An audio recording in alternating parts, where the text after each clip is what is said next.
అదే అదే. ఉమ్. 80% సంస్కృతం, గ్రాంధిక తెలుగు. వ్యావహారిక తెలుగు వచ్చి ఆంగ్ల పదాలు, ఇంకా ఉర్దూ, హిందీ పదాలు ఎక్కువ వచ్చేస్తాయి.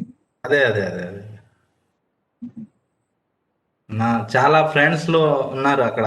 ఆంధ్రాలో చాలా ఫ్రెండ్స్ లో రాజమండ్రి, ఆ తర్వాత విజయవాటిక, విజయ విజయ విజయవాడ, విజయనగరం, అక్కడ చాలా విజయవాటిక ఫ్రెండ్స్ సరైన ఉన్నారు. పేరు. విజయవాటిక అదే అదే. సరైన పేరు. అది మేము మేము అదే చెప్తాము. విజయవాటికం అనే చెప్తాము మేము, విజయవాడ అని లేదు.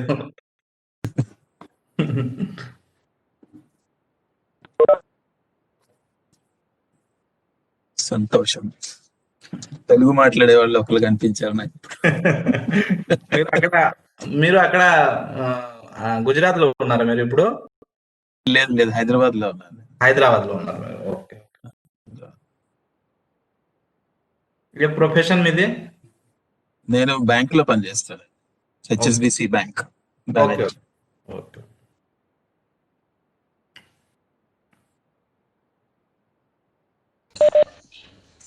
महोदय तर्हि आरम्भं कुर्मः। वयम् आरम्भं कुर्मः।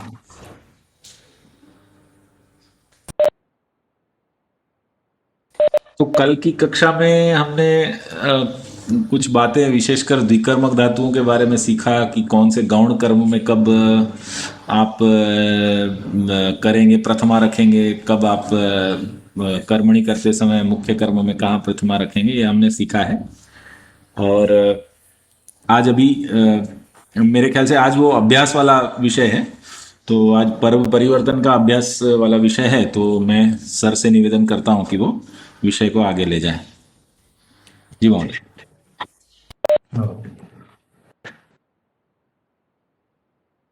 कलयतु कुशलम नः कोऽपि कारुण्य राशि। सभी को प्रणाम। तो कल हम लोगों ने जैसे चर्चा किया था, सामान्यतः ये तो सबको ये अभी आइडिया हो गया है, ज्ञान हो गया है कि जब कर्तृवाच्य से कर्मवाच्य में हम परिवर्तन करेंगे तो जो कर्तृवाच्य में जो प्रथमा कर्ता जो प्रथमा में है वो कर्मवाच्य में जाके तृतीया हो जाएगी, और जो कर्तृवाच्य में जो कर्म पद है, द्वितीयांत पद है, वो कर्मवाच्य में जाके प्रथमांत हो जाएगी, और क्रियापद जो है कर्म पद के अनुसार चलेगा। ये सामान्यतः एक फॉर्मूला हमको मिल गया है। समस्या द्विकर्मक धातुओं में थोड़ा सम्मुखीन करना पड़ता है। जब एक ऐसे कुछ धातुएं हैं, ऐसे कुछ क्रियापद हैं जिन क्रियापदों के दो दो कर्म होते हैं, तो दो कर्म पद जब आ जाएंगे, जब हम कर्तृवाच्य को कर्तृवाच्य में तो कोई समस्या नहीं होगी, क्योंकि कर्तृवाच्य कर्म पद है तो दोनों कर्म में द्वितीय हो जाएगी, उसके लिए विधान भी पाणिनि जी ने किया है।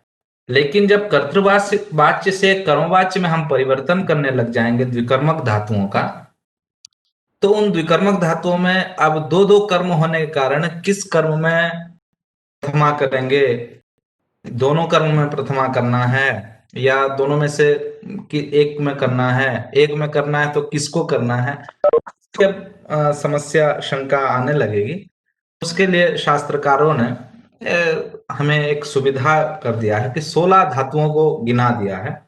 16 धातु है जो कल मैंने आपको सूची भी दिया था, दुह, याच, पक्ष, दंड, रुधि, प्रच्छी, ऐसे 16 ऐसे धातु हैं। जिन 16 धातुओं का मैं आपको थोड़ा मैं शेयर कर रहा हूं, दीपेश जी थोड़ा मुझे बताएंगे। जी बिल्कुल सर, करिए। थोड़ा कल समस्या हो गई थी, शेयर नहीं हो पाया, फिर लास्ट में देखते हैं क्या।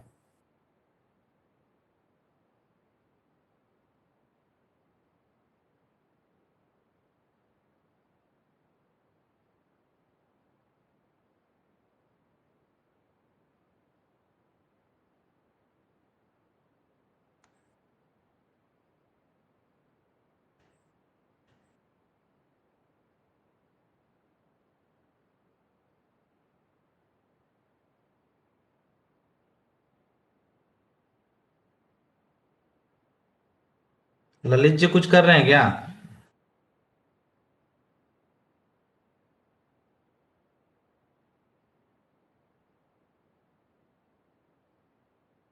ललित जी कुछ शेयर कर रहे हैं आप? ये मैंने जो पीडीएफ हमारे ग्रुप में डाली थी ना, वो ट्राई किया, दिख रहा है। नहीं, मुझे तो आपका बस ये स्क्रीन दिख रहा है जिसमें आपके फोल्डर सब है, आदि, आज्ञा, साउंड इफेक्ट्स आदि ये सब दिख रहा है। शेयर मैं थोड़ा कोशिश कर रहा हूँ, अगर नहीं हो सके तो फिर थोड़ा आप देखिए, कोशिश कर रहा हूँ।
ये फॉन्ट समस्या क्यों हो रही है, ऐसे पता नहीं चलता।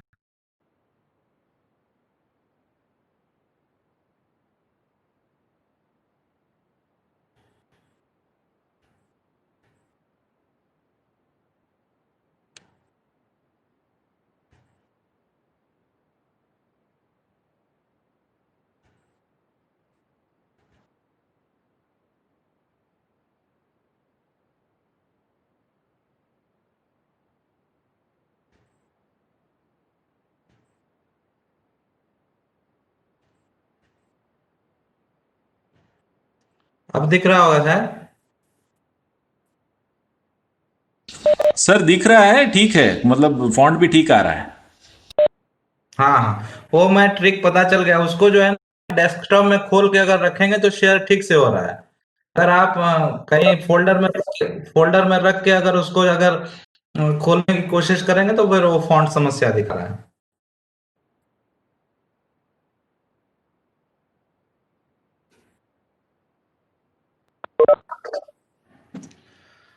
तो हमने कल जो चर्चा किया था, आज जो विषय चर्चा करेंगे इसमें मुख्य रूप से 3 बिंदुओं को हम देखेंगे। पूर्व पाठ की समालोचना जो कल हम द्विकर्मक धातुओं के विषय में पढ़े थे, थोड़ा आज उसके विषय में और थोड़ा चर्चा करेंगे। और आज थोड़ा एक विषय को मैं ऐड करूंगा, कृदंत क्रिया। जैसे क्रियापद आप तिङंत क्रिया, मुख्य रूप से क्रियापद जो है 2 प्रकार के होते हैं, एक तो तिङंत क्रियापद और एक है कृदंत क्रियापद। तिङंत वाला क्रियापद आप लोग जान लिए हैं, गच्छति, पठति, हसति इत्यादि जो है ये तिङंत क्रियापद कहा जाता है। वैसे और एक प्रकार का क्रियापद है जिसको कृदंत क्रियापद माना जाता है। उस कृदंत क्रियापद में वाच्य का परिवर्तन कैसे होगा, थोड़ा हम उसके बारे में भी आज थोड़ा चर्चा।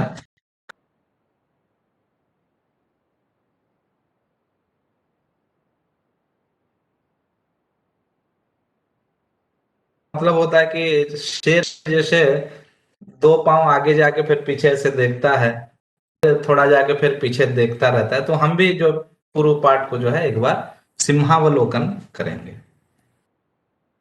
तो ये हमने देखा कि द्विकर्मक जो धातुएं हैं, जो लिस्ट कल मैंने बताया था, दुह, याच, पच, दंड, रुद्ध, प्रच्छ, ची, रू, शास, जी, मथ, मुष, नी, ऋ, कृष, वह। दू मतलब दूना, जो गाय से दूध दूते हैं। याच मतलब मांगना, पच मतलब पकाना, ये मैंने अर्थ भी लिख दिया है। तो इन धातुओं के प्रयोग में ये क्योंकि दो दो इनमें कर्म होने लग जाएंगे तो इनको हम द्विकर्मक क्रिया कहते हैं। तो इनका जब आप कर्तृवाच्य से कर्मवाच्य करेंगे तो किसमें कैसे प्रथमा या क्या करेंगे, इस विषय में चर्चा हम कल किए थे। इसमें ये हम लोगों ने चर्चा किया। आरंभ से लेके जो 12 क्रियापद हैं, दुह, याच, पच, दंड, टिल नी तक, नी से पहले तक, यहाँ तक जो भी क्रियापद आप देखे, दुह, याच, उसमें जो मुख्य गौण जो क्रिया होगी, तो अप्रधान, गौण मतलब अप्रधान, ये मतलब जो सेकेंडरी है, एक प्राइमरी है, एक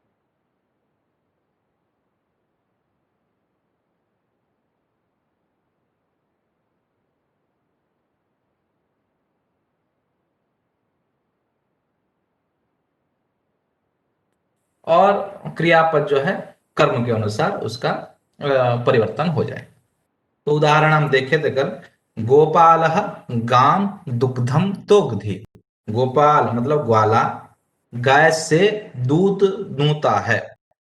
तो यहाँ गाय से जो है वो भी कर्म है, और दूध जो दूता है, क्या दूता है ना, दूध दूता है, तो दूध भी जो है यहाँ कर्म है। तो यहाँ गाम भी कर्म है और दुग्धम भी कर्म है। तो इन दोनों में से किसमें प्रथमा करेंगे, ऐसी जब समस्या आई तो इसमें बोला गया कि दो धातु के प्रयोग में जो गौण कर्म है, यहाँ गौण कर्म कौन है, गाय से दूध दूना अगर क्रिया है तो क्या दूता है ना, दूध। तो दूने क्रिया में दूध जो है मुख्य कर्म है, और किससे दूता है ना, गाय से दूता है। तो गाय जो है, गौ जो है, वो गौण क्रिया है, ये गौण कर्म है। तो उस गौण कर्म जो है, अप्रधान कर्म जो है, उसमें प्रथमा विभक्ति हम करिए। तो कर्मवाच्य में कैसे वाक्य हो गया, गोपालेन, जो गोपाल था वो तृतीया हो गया, गोपालेन हो गया। वहां जो गाम, जो कर्म में, कर्म के स्थान में गौण क्रिया कर्म जो था द्वितीया, उसका अभी क्या हो गया, प्रथमा हो गया, गौः, गोपालेन गौः। और मुख्य कर्म दुग्धम है, वो द्वितीया में ही रहेगी, कर्म स्थानीय द्वितीया में ही रहेगी। धातु जो है, मूल धातु दूह है, दूह, उसके साथ जो फॉर्मूला हम लोगों ने चर्चा किया था, यकार जुड़ जाएगा, ते जुड़ जाएगा, तो दुह्यते। तो गोपालेन गौः दुग्धम दुह्यते, गोपाल के द्वारा गाय दूध गोपाल के द्वारा दूध दुहा जाता है गाय से। तो इस प्रकार का अर्थ वहां आ जाएगा। तो यहाँ जो गौण कर्म था गौ गाम, उसका प्रथमा होकर गौ हो गया। बाकी जो परिवर्तन है वो पूर्ववत परिवर्तन। फिर जो लास्ट 4 धातुएं हैं, शेष जो 4 क्रियापद हैं, उनमें मुख्य कर्म में ही प्रथमा होगी। जो लास्ट में नी, ऋ, कृष और वह, ये जो 4 क्रिया हैं, इन 4 क्रिया धातु में मुख्य कर्म है उसका प्रथमा विभक्ति, और जो गौण कर्म है वो द्वितीया रहेगी। जो रिवर्स हो जाएगा, वहां जो गौण का द्वितीया प्रथमा हो रही थी, मुख्य का प्रथमा हो जाएगा। तो पालक अजाम ग्रामम नयति, जो पालक मतलब जो पालने वाला है, वो बकरी को गांव ले जा रहा है। पालक अजाम ग्रामम नयति, तो अजाम भी कर्म है और ग्रामम भी यहाँ कर्म है। तो यहाँ जो ले जाना, किसको ले जाना ना, अजा को ले जाता है। अजा मतलब बकरी। तो अजा को ले जाने के कारण ले जाने वाली क्रिया जो नयतिक क्रिया है, उस नयतिक क्रिया में अजा जो है मुख्य कर्म है, और कहाँ ले जाता है ना, गांव ले जाता है, वो गौण कर्म है। इसलिए जो मुख्य कर्म अजा, वो अजाम, उस अजाम के जगह में प्रथमा विभक्ति हो जाएगी कर्मवाच्य में।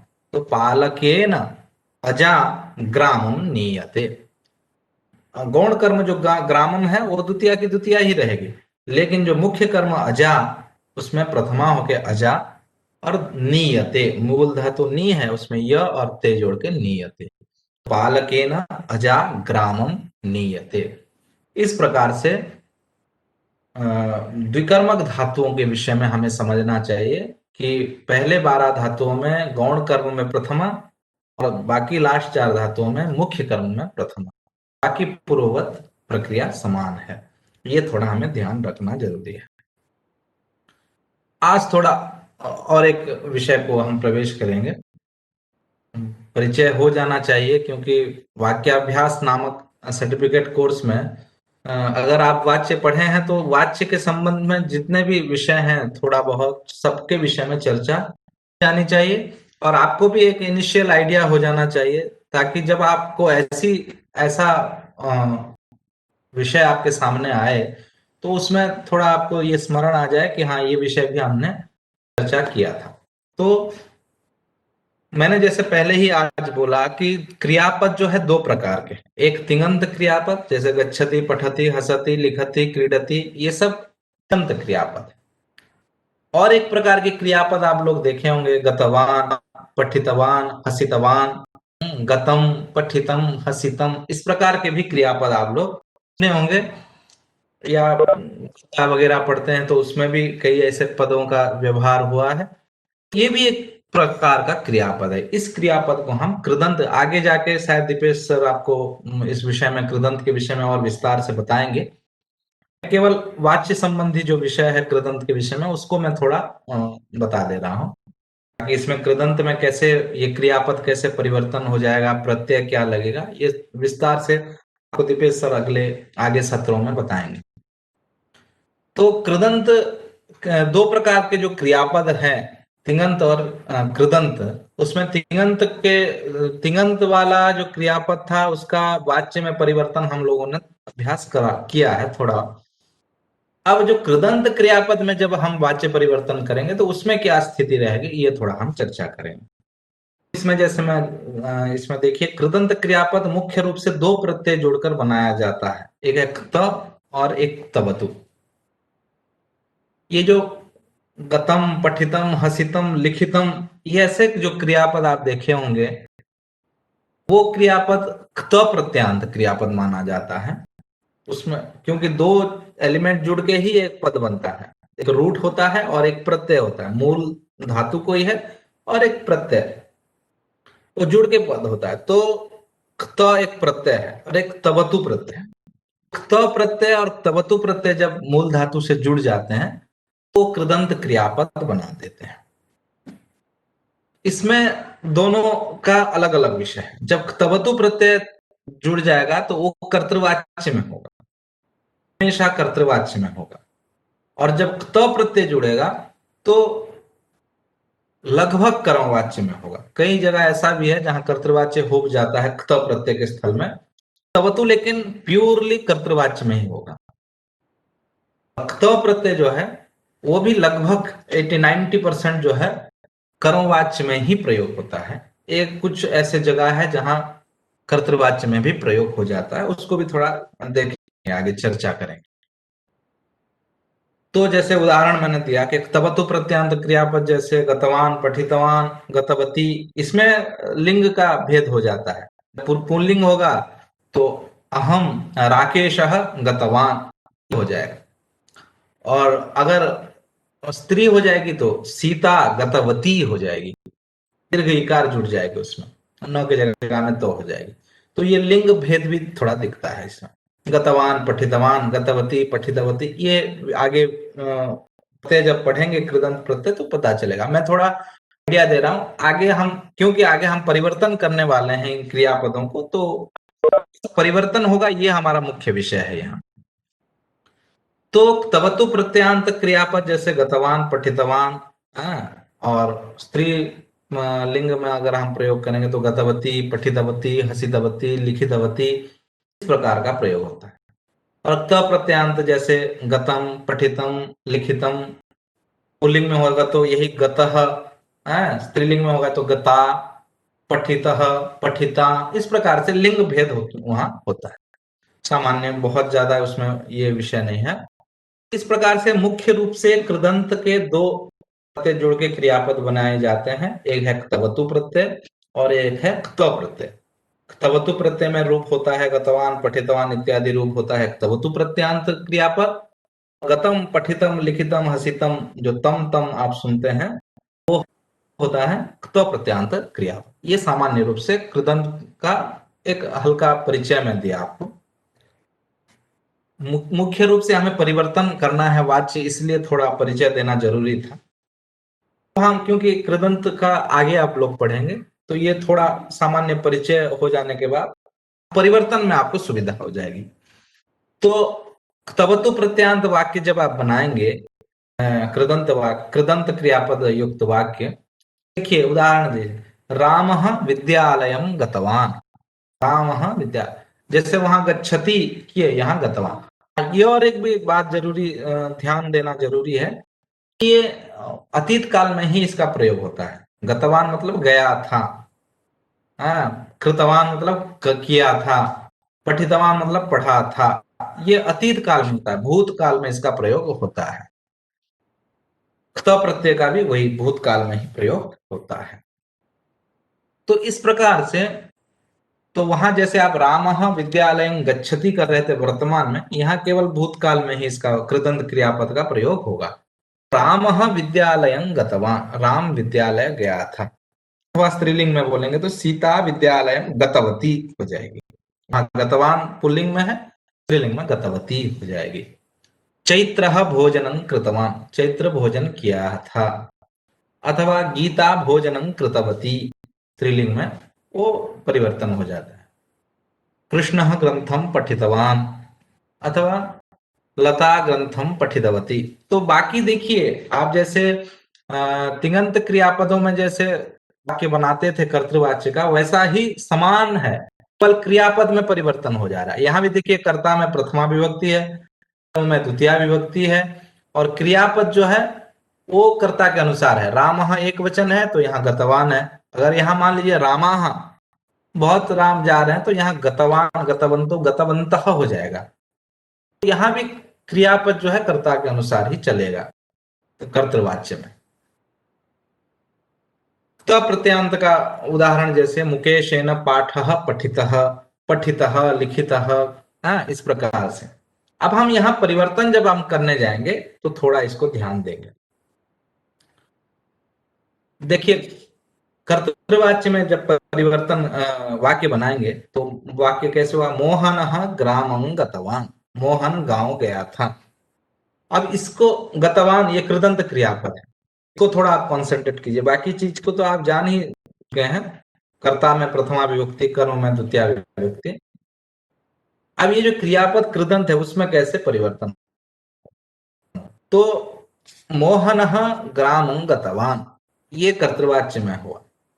अब जब इसका परिवर्तन हम करने लग जाएंगे तो देखिए, वहां कर्ता जो था मोहन है, उसका तृतीया आ गया, जो पहले हम लोगों ने चर्चा किया है तिङन्त क्रियापदों में, सेम थ्योरी है। ग्रामम, वहां कर्म का जो द्वितीया था यहाँ प्रथमा हो जाएगी, मोहनेन ग्रामः। अब यहाँ जो गतवान था क्तवतु प्रत्यांत, यहाँ जब कर्मवाच्य करेंगे तो वो क्त प्रत्यांत हो जाएगा।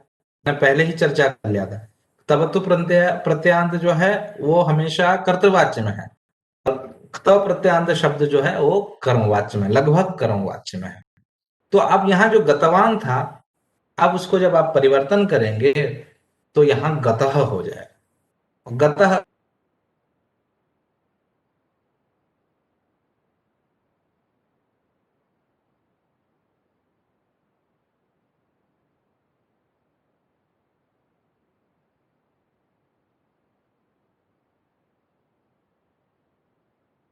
क्रियापद उसी के अनुसार चलेगा। तो ग्रामः क्योंकि एक वचन में है तो गतः भी एक वचन में होगा।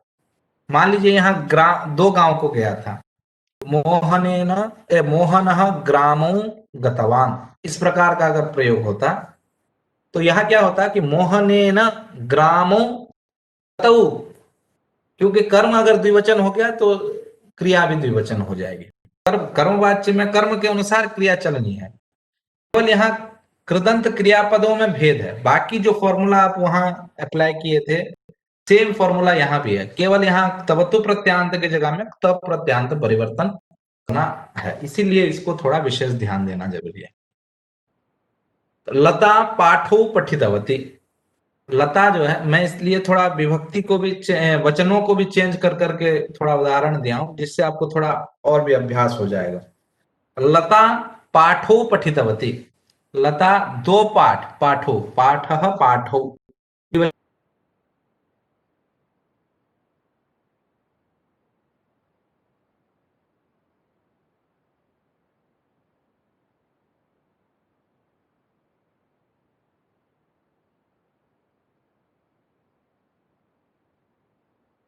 हो गई। अगर यहाँ लता की जगह रामः श्यामः कृष्णः कुछ होता तो यहाँ पठितवान हो जाता। अब ये क्योंकि लता स्त्रीलिंग में करता है, क्रिया भी स्त्रीलिंग में हो जाएगी तो पठितवती। वहां जो तिङन्त क्रियापद है उसमें लिंग का कोई भेद नहीं होता है। हाँ, रामः गच्छति भी होता है और सीता भी गच्छति है। हाँ, गच्छति में कोई परिवर्तन नहीं दिखेगा आपको तिङन्त क्रियापद में। कृदंत क्रियापद में ये भेद आपको दिखेगा, परिवर्तन दिख जाएगा। अगर पुल्लिंग में करता है तो तब गतवान पठितवान ये होगा, अगर स्त्रीलिंग में है तो गतवती पठितवती ये हो जाएगा। चलिए, तो अब हम ये देखें कि लता पाठो पठितवती, लता 2 पाठ पढ़ी थी। तो यहां लता करता है, पाठो क्या पढ़ी थी ना, पाठ पढ़ी थी, इसलिए पाठ जो है वो कर्म है, द्वितीय विभक्ति द्विवचन में पाठो हो गया। और पठितवती, लता क्योंकि एक वचन में है इसलिए पठितवती भी एक वचन में हो। अब इसको जब हम कर्मवाच्य में परिवर्तन करने जाएंगे तो लता जो करता उसकी तृतीय विभक्ति तो लतया, पाठो यहां भी पाठो है, यहां भी पाठो है। वही वाली बात कल मैंने ये बताया था, कई ऐसे स्थल है जो प्रथमा और द्वितीय दोनों में समान हो जाता है। यहाँ कर्तृवाच्य में जो पाठो है वो द्वितीय द्विवचन का है, और यहाँ जो कर्मवाच्य में पाठो है ये प्रथमा द्विवचन का है। क्योंकि कर्मवाच्य में क्या होगा कि कर्म जो है वो प्रथमा में हो जाएगी उसकी, इसलिए लतया पाठो। अब क्रियापद जब परिवर्तन करेंगे तो यहाँ पठितवतु पठितवती था, अब यहाँ कर्म के अनुसार क्रियापद होगी। तो पाठो पुल्लिंग, पाठ शब्द पुल्लिंग में है, द्विवचन में है, तो पठ धातु से त प्रत्यय जोड़ के पठिता शब्द बन गया, उसके द्विवचन में पठितौ।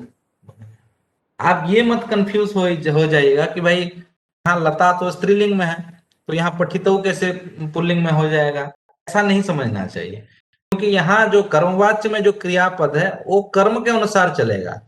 कर्म जो है ये पुल्लिंग में है, पाठ शब्द पुल्लिंग में है, इसलिए क्रियापद भी जो है पुल्लिंग में ही हुआ। भले कर्ता स्त्रीलिंग में हो उसमें कोई समस्या नहीं है। कर्तृवाच्य में वो परिवर्तन आपको दिखा, लता पठितवती परिवर्तन आपको दिखा, लेकिन जब उसको कर्मवाच्य में आप करने लग जाएंगे तो क्रियापद जो है कर्ता कर्म के अनुसार चलने लग जाएगा। इसलिए पाठ शब्द क्योंकि पुल्लिंग में, इसीलिए मैं ऐसा उदाहरण लिया हूं, इससे आपको थोड़ा जो कंफ्यूजन होगा दूर हो जाएगा। पाठ शब्द पुल्लिंग में है तो क्रियापद भी पुल्लिंग में होगा। ये नहीं कि कर्ता स्त्रीलिंग में है तो क्रिया यहाँ स्त्रीलिंग हो जाएगी, जैसे पठितवती स्त्री हो गई, पठिता या पठिते जो भी है, ऐसा स्त्रीलिंग वाला क्रियापद यहाँ नहीं होगा। कर्म अगर पुल्लिंग में है तो क्रिया भी पुल्लिंग में ही हो जाएगी। तो लतया पाठो पठितौ, लता पाठो पठितवती, उसको जब आप परिवर्तन करेंगे कर्मवाच्य में तो लतया पाठो पठितौ। सीता गानानि गीतवती, सीता गानानि गीतवती, सीता जो है बहुत सारे गीत को गाई है। लता दे देता तो ठीक रहता, लता यहाँ लता देना आवश्यक था, ठीक है कोई बात नहीं।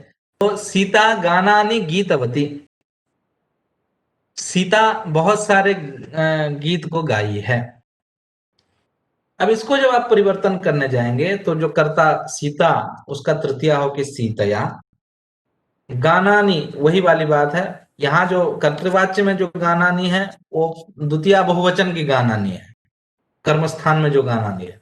यहाँ कर्मवाच्य में जो गानानी है वो प्रथमा बहुवचन का गानानी है। मैंने कल बोला था कि नपुंसक लिंग वाले जितने भी शब्द होंगे प्रथमा और द्वितीय में समान रूप बन जाते हैं उसके। पुस्तकम पुस्तके पुस्तकानि, पुस्तकम पुस्तके पुस्तकानि, प्रथमा और द्वितीय दोनों समान है। वैसे ही गानम गाने गानानि, गानम गाने गानानि, फलम फले फलानि, फलम फले फलानि, प्रथमा और द्वितीय सेम समान रूप हो जाता है। तो यहाँ सीता गानानि गीतवती जो है कर्तृवाच्य में जो गानानि है वो द्वितीय विभक्ति के बहुवचन का रूप है, और कर्मवाच्य में जो गानानि है वो प्रथमा का बहुवचन है, क्योंकि कर्मवाच्य में कर्म जो है प्रथमा में होगा, ये हमने तय कर लिया था। तो सीतया गानानि, अब देखिए कर्मवाच्य में कर्म के अनुसार क्रिया होगी तो गीत क्तव प्रत्यय हो जाएगा। यहाँ तब तो गीतवती था, यहाँ क्तव प्रत्यय होता गीतम का बहुवचन में गीतानि, गीतम गीते गीतानि। सीतया गानानि गीतानि, सीता के द्वारा बहुत सारे गाना गीत गाए गए हैं। तो इस प्रकार से कर्म के अनुसार क्रियापद में परिवर्तन, जो पहले भी हमने तिङन्त क्रियापद में देखा था। फर्क बस यहाँ ये है कि यहाँ थोड़ा जो है आपको लिंग देखना पड़ेगा। अगर कर्म पद पुल्लिंग में है तो क्रियापद भी आपको पुल्लिंग में करना पड़ेगा। कर्म पद अगर स्त्रीलिंग में है तो क्रियापद, नीचे उदाहरण देखिए, मैं स्त्रीलिंग में उदाहरण एक दिया हूं। हरि ही कथाम कथितवान, हरि कथा कहा था, है हरि कथा कहा था। अब उसको जब परिवर्तन आप करने लग जाएं तो हरिणा, हरि के द्वारा, कर्तृपद में तृतीया करेंगे तो हरिणा हो गया, और कर्म पद जो कथाम था वो प्रथमा के कथा हो गया। जो क्रिया पद में परिवर्तन करेंगे तो कथा कथिता, यहाँ कथितवान तवतु प्रत्यांत था, ये प्रत्यांत कथित शब्द बन जाएगा। अब क्योंकि कथा कर्म स्थान में जो पद है कथा वो स्त्रीलिंग में है, इसलिए जो क्रियापद है वो भी स्त्रीलिंग में हो जाएगा। नहीं कि हरि कर्ता जो है पुल्लिंग में है तो क्रियापद भी पुल्लिंग हो जाएगा कर्मवाच्य में, ऐसी बात नहीं है। अगर कर्म स्थान में पद अगर स्त्रीलिंग में है तो क्रियापद भी आपको स्त्रीलिंग में भी परिवर्तन हो जाएगा। ये थोड़ा ध्यान देने वाली बात है, खास करके कृदंत क्रियापदों में जब आप परिवर्तन करेंगे थोड़ा लिंग को देखना है और कर्म के अनुसार वचन को भी देखना है। अगर कर्म द्विवचन में है तो क्रिया को भी द्विवचन करना पड़ेगा, कौन सा लिंग में है प्रधान रूप से देखना पड़ेगा। तो हरिणा कथा कथिता, कर्म पद में यहाँ कथा स्त्रीलिंग में है, क्रियापद जो भी है वो भी स्त्रीलिंग में होकर कथिता। तो इस प्रकार से कर्तृवाच्य में तबतु प्रत्यांत शब्दों का कर्मवाच्य में प्रत्यांत रूप में परिवर्तन हो जाएगा। और ध्यान देने वाली बात है कि अगर कर्म पद स्त्रीलिंग में है तो क्रियापद भी स्त्रीलिंग, कर्म पद पुल्लिंग में है तो क्रियापद भी पुल्लिंग, कर्म पद अगर नपुंसक लिंग में है तो क्रियापद भी नपुंसक लिंग में हो जाएगा। कर्म के अनुसार क्रियापद का होगा। ये जो फॉर्मूला हम देखे थे यहाँ आपको फॉलो करना पड़ेगा। भाववाच्य में भी वही, कोई विशेष परिवर्तन नहीं है, जैसे वहां पढ़े थे कि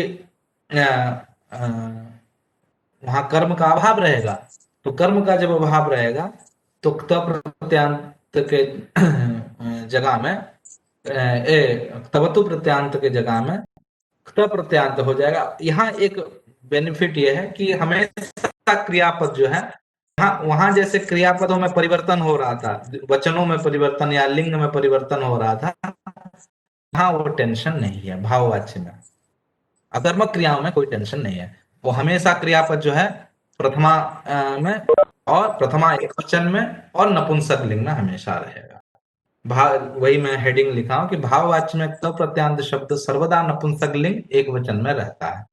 तो सह हसितवान अगर ऐसा वाक्य है तो उसको जब आप भाववाच्य में करेंगे तो तेन हसितम। तो यहाँ देखिए तेन कोई पुरुष है तो तेन हसितम, अगर स्त्री भी है तो तया हसितम। यहाँ हसितम हसिता हसितः ये इस प्रकार का परिवर्तन नहीं होगा। ये एक बेनिफिट है। यहाँ आप हमेशा जो है एक वचन और नपुंसक लिंग में प्रयोग कर सकते हैं भाववाच्य में अकर्मक क्रियाओं के स्थल में। तो तेन हसितम पुल्लिंग में, स्त्रीलिंग में जब कहेंगे तो तया हसितम। तेन क्रीडितम स्त्रीलिंग में कहेंगे तो तया क्रीडितम। तई ही सुप्तम, वो उन लोगों का, देखिए यहाँ तई ही बहुवचन, कर्ता बहुवचन में है, अभी क्रिया जो है एक वचन में है, तई ही सुप्तम। ता भी स्त्रीलिंग में हो जाएगा तो ता भी सुप्तम। यहाँ कोई परिवर्तन, क्रियापद में कोई परिवर्तन नहीं होगा, हमेशा कॉन्स्टेंटली ये प्रथमा एक वचन में रहेगा और नपुंसक लिंग में ही रहेगा। वो चाहे कर्ता एक वचन हो, द्विवचन हो, बहुवचन हो, तीनों का उदाहरण दिया। ताभ्याम द्विवचन का उदाहरण है, तो ताभ्याम स्थितम भी होगा पुल्लिंग में और स्त्रीलिंग में भी ताभ्याम ही होता है, तो ताभ्याम स्थितम। इस प्रकार से लिंग भी परिवर्तन हो जाए, वचन भी परिवर्तन हो जाए कर्ता में, तो क्रिया में कोई परिवर्तन आपको भाववाच्य में नहीं दिखेगा। वो हमेशा जो है कॉन्स्टेंटली प्रथमा एक वचन में और नपुंसक लिंग में रहेगा। इस प्रकार से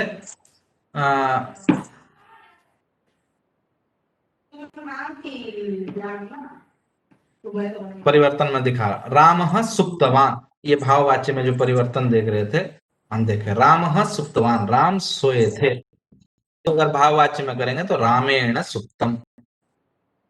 देखिए सुप्तम वो कॉन्स्टेंटली रहेगा। सह जागरितवान, वो जगा था, तेन जागरितम, यहाँ तबतु था, यहाँ तव प्रत्यय हो गया। बालकाः क्रीडांगणे क्रीडितवन्तः, बालक जो हैं वो क्रीडांगण में मतलब फील्ड में खेल रहे थे। क्रीडितवन्तः बहुवचन हो गया। बालकाः क्योंकि बहुवचन है करता, तो यहाँ क्रीडितवन्तः बहुवचन हो गया। अब इसको जब भाववाच्य में क्योंकि क्रीड धातु जो है कर्मक क्रिया है, इसलिए भाववाच्य बनेगा इसका। तो बालक ही क्रीडांगणे क्रीडितम, ये देखिए फर्क। बालकाः कर्ता बहुवचन है तो क्रिया भी बहुवचन हो जाएगा, ऐसी बात यहाँ भाववाच्य में लागू नहीं होता है। यहाँ हमेशा कॉन्स्टेंटली वो प्रथमा एक वचन में और नपुंसकलिंग में रहेगा। गौरी गृहे स्थितवती, गौरी घर में थी, उसका अगर परिवर्तन भाववाच्य में किए तो गौरिया गृहे स्थितम, गौरिया गृहे स्थितम, स्थितवती का स्थितम हो गया। तो ये सारे अकर्मक क्रियाओं का जब भाववाच्य आप बनाएंगे, कर्म का अभाव रहने के कारण कोई नियंत्रण क्रिया के ऊपर नहीं रहेगा, तो क्रिया जो है हमेशा वहां भी जैसे आप देखे थे कि प्रथमा एक वचन में ही रहता था, यहाँ भी क्रिया, यहाँ भाववाच्य में जो क्रिया है वो हमेशा प्रथमा एक वचन में और नपुंसक लिंग में, लिंग का यहाँ जो भाववाच्य में जो लिंग को थोड़ा ध्यान देने वाली बात है, भाववाच्य में हमेशा आप निर्भीक होकर नपुंसक लिंग में प्रयोग कर सकते हैं। सर हाँ भाववाच्य में कर्म नहीं होता है ना, तो ये दो लास्ट दो सेंटेंस था उसमें कर्म भी है। हाँ नहीं होता। हाँ कहाँ जैसे वो अगली कर्म नहीं slide। है, वो कर्म नहीं, वो अधिकरण है। ये है ना, मैं दिखा दे रहा हूँ, देखिए ये वाला स्लाइड ना,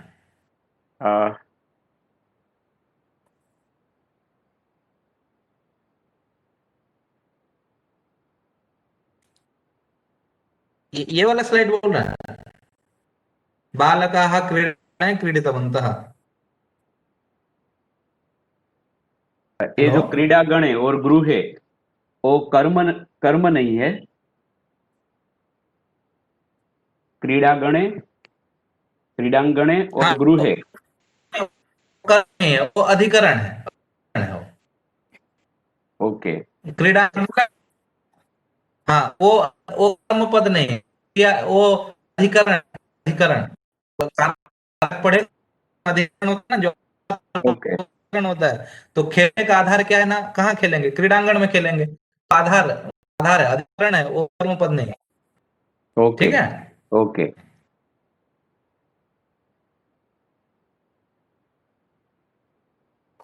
हाँ हाँ। तो इस प्रकार से हम परिवर्तन भाववाच्य में किए, तो भाववाच्य में जो है हमेशा जो है प्रथमा एक वचन में और नपुंसक लिंग में उसका प्रयोग होगा। और बाकी जब कर्मवाच्य में आप करेंगे तो थोड़ा ये ध्यान विशेष रूप से देना होगा कि अगर कर्म स्थान में स्त्रीलिंग में है तो क्रियापद भी स्त्रीलिंग में, तो प्रत्यांत जब करेंगे तो स्त्रीलिंग में ही करेंगे। अगर कर्मपद द्विवचन में है तो आपको क्रियापद भी द्विवचन में करना होगा। क्रियापद कर्मपद अगर बहुवचन में है तो क्रियापद भी बहुवचन में करना होगा। ये थोड़ा ध्यान देना जरूरी है। लिंग और वचन को, इसको थोड़ा कर्मवाच्य में जब आप कृदंत क्रियापदों में परिवर्तन करेंगे तो विशेष रूप से ये ध्यान देना जरूरी होगा